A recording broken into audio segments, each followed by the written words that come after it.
प्रशांत आहे. माझे नाव सार्थक आहे. माझे नाव वैभव आहे. माझे नाव मात आहे. माझे नाव आदर्श आहे. माझे नाव प्रशांत आहे. मी उच्च प्राथमिक व माध्यमिक शाळा सारशी येथे 7वीच्या वर्गात शिकत आहे. आमचे प्रकल्पाचे नाव आहे पानापासून पत्रावळ्या तयार करणं. आजच्या काळात प्लॅस्टिकचा वापर खूप वाढला आहे. यामुळे पर्यावरणाचे नुकसान होत आहे. प्लॅस्टिक माती व पाणी या दोघांचेही प्रदूषण करते. या समस्येवर उपाय म्हणून नैसर्गिक व नष्ट होणारे पदार्थापासून बनणारे वस्तू आहेत. म्हणून आम्ही पानापासून बनणाऱ्या पत्रावळ्या याचा विचार केला आहे. यावरील समस्या: प्लास्टिकचा कचरा वाढल्यामुळे पर्यावरणाचे प्रदूषण होत आहे. प्लास्टिकमुळे मातीची गुणवत्ता बिघडते. प्राणी प्लास्टिक खातात, त्यामुळे ते मरण पावतात. प्लास्टिक बॅग व पत्रावळीचा अधिक वापर होत आहे. पानापासून पत्रावळ्या बनवण्यासाठी आम्ही पळसाच्या झाडाची पाने घेतली आहे.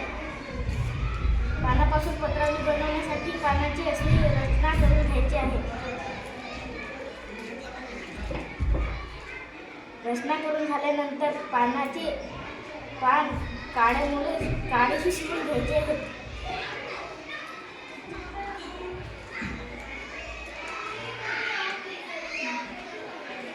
असे शिवून झाल्यानंतर ते आपल्याला गोल पाहिजे असेल ते काटेने थोडे कापून घ्यायचे गोल करून.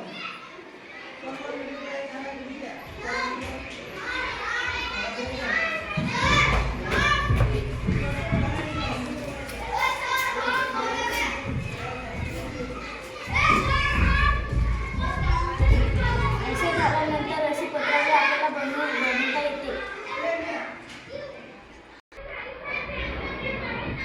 याचा वापर आपण लग्नामध्ये वाढदिवसामध्ये जेवणासाठी करू शकतो.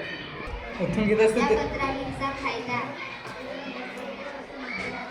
पानापासून बनवलेल्या पत्रावळीचा वापर केल्यास प्लास्टिकचा वापर कमी केला जातो. हे पूर्णपणे मातीचा विनाशील आहे.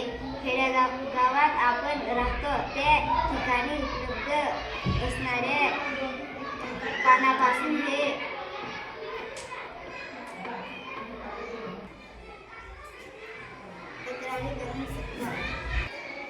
निष्कर्ष: पानापासून बनवलेल्या पत्रावळ्या केवळ पर्यावरणाच्या सुरक्षिततेसाठी बनवून नसून हे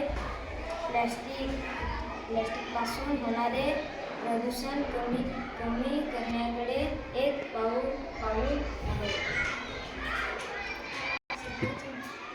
जर आपण असा उत्पादनाचा वापर केला तर पृथ्वी स्वच्छ व मुक्त